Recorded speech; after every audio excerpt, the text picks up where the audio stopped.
রুবেল ভাইয়ের যে এজেন্সি আছে তারা আসলে কেউ প্রতারিত হবে না ইনশাল্লাহ, 1,000,000% শিওর। আমি কোনো দালাল না। আমি এই কথা বলাতে রুবেল ভাই উপকৃত হবে কিনা জানি না, কিন্তু আমার মতো হাজার হাজার বেকার ছেলের উপকৃত হবে ইনশাল্লাহ। তারা আল্লাহর ওলি দুইজন, মানে এমনভাবে ভিডিও বানাইছে যাতে তাদের চেয়ে ভালো এই দুনিয়ার মধ্যে আর কোনো এজেন্সি নাই। আমার মনে বিশ্বাস হয় নাই রুবেল ভাইয়ের কথা, ক্লিয়ারলি বলতেছি, রুবেল ভাই যে একজন ভালো মানুষ ওইরকম আমার কোনো বিশ্বাস হয় নাই। কারণ আমি এক জায়গা থেকে শেখায় আসছি, তখন আমি আসলাম, প্রতারণা শিকার হয়ে আসছি। আসসালামু আলাইকুম সম্মানিত ভিউয়ার্স, আপনারা যারা দেখছেন, অ্যাকচুয়ালি আমি এখানে আসছি আজকে আমার পাসপোর্ট আর টিকিট কপি বুঝে নেওয়ার জন্য। আমি আসলে আপনাদের সাথে কথা বলবো এরকম কোনো প্রিপারেশান কিংবা ওইরকম কোনো মনোভাব নিয়ে আসি নাই। আসলে আমার ঢাকা শহরে ওইরকম পরিচিত কেউ নাই। আমি ইউটিউব ভিডিওর মাধ্যমে দেখি।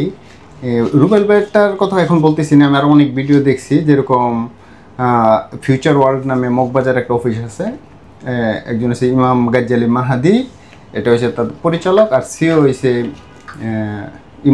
ইমাম গাজ্জালি সোহাগ। তারা আল্লাহর ওলি দুইজন, মানে এমনভাবে ভিডিও বানাইছে যাতে তাদের চেয়ে ভালো এই দুনিয়ার মধ্যে আর কোনো এজেন্সি নাই। এরকম দেখার পরে আমরা যারা গ্রামে আছি, সহজ সরল মানুষ, আসলে আমাদের তো ঢাকা শহরে ওরকম পরিচিত কেউ নাই।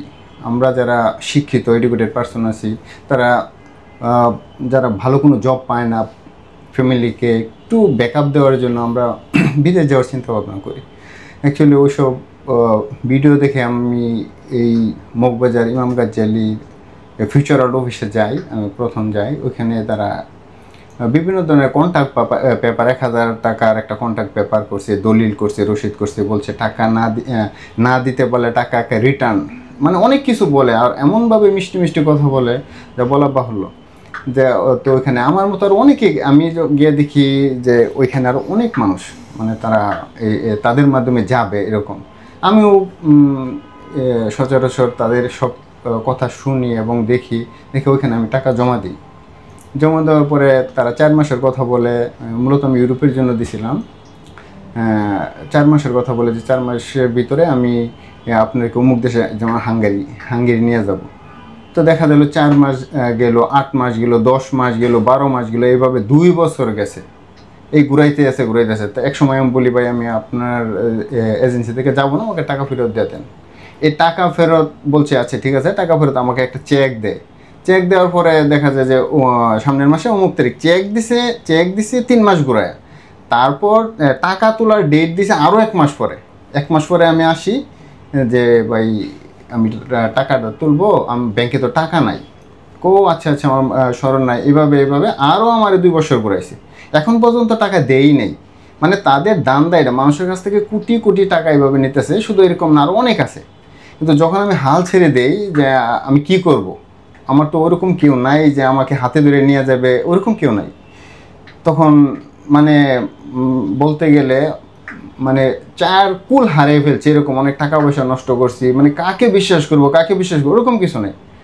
এক সময় আমি এরকম ঘুরতে রুবেল ভাইয়ের ভিডিওটা আমার চোখের সামনে আসে, এই দুবাই ট্যাক্সি এই ভিডিওটা। তখন আমার মনে বিশ্বাস হয় নাই রুবেল ভাইয়ের কথা, ক্লিয়ারলি বলতেছি, রুবেল ভাই যে একজন ভালো মানুষ ওইরকম আমার কোনো বিশ্বাস হয় নাই। কারণ আমি এক জায়গা থেকে শেখায় আসছি, তখন আমি আসলাম, প্রতারণা শিকার হয়ে আসছি। মানে ওইখান থেকে এসে মনটা খুব খারাপ। তখন আমি বলিতে যাই, এই অফিসটা একটু দেখা করে আসি। মানে ওইখান থেকে আমি আবার রুবেল ভাইয়ের অফিসে আসলাম। আসার পরে রুবেল ভাইয়ের সাথে কথা বলছি, সে একদম ক্লিয়ার কাট কথা বলছে কি হবে আর কি হবে না। তার কথাগুলো আমার ভালো লাগছে। মনে বলি যে অনেক টাকা তো অনেক জায়গায় দিলাম, যাই না আরও টাকা দেন। এরপরে আর আমি বিদেশ যাওয়ার নামই লইব না। প্রয়োজনে আমি দেশের বাড়িতে কামলা খেটে খাবো। আমার মনে যে টার্গেট নিছি, বাবা আমার মুখে তো 2টা বাদ দিতে পারবো অন্তত পক্ষে। তারপর রুবেল ভাইয়ের সাথে মানে কথাবার্তা করার পরে আমি প্রসেস মতো যা তাদের এজেন্সির রুল রেগুলেশন আছে আমি সেই অনুযায়ী কাজ করি ইনশাল্লাহ। খুব মানে পিওরভাবে বলা বাহুল্য। আসলে আমি বেশি বলতেছি কি না জানি না, আমি একজন গ্রামের সাধারণ মানুষ হিসেবে বলতেছি যে রুবেল ভাইয়ের যে এজেন্সি আছে তারা আসলে কেউ প্রতারিত হবে না ইনশাল্লাহ, 1,000,000% শিওর। আমি কোনো দালাল না। আমি এই কথা বলাতে রুবেল ভাই উপকৃত হবে কি না জানি না, কিন্তু আমার মতো হাজার হাজার বেকার ছেলের উপকৃত হবে ইনশাল্লাহ। আপনারা আসতে পারেন, অফিস ভিজিট করতে পারেন। এই যে আমি ইনশাল্লাহ আল্লাহ চাইলে তো আমি 20 তারিখ চলে যাব স্বপ্নের দেশ দুবাই ট্যাক্সি ক্যাবে। এছাড়া আরও অনেক ক্যাটাগরি আছে, আপনারা এসে অফিসে যোগাযোগ করে যেতে পারেন। আসসালামু আলাইকুম।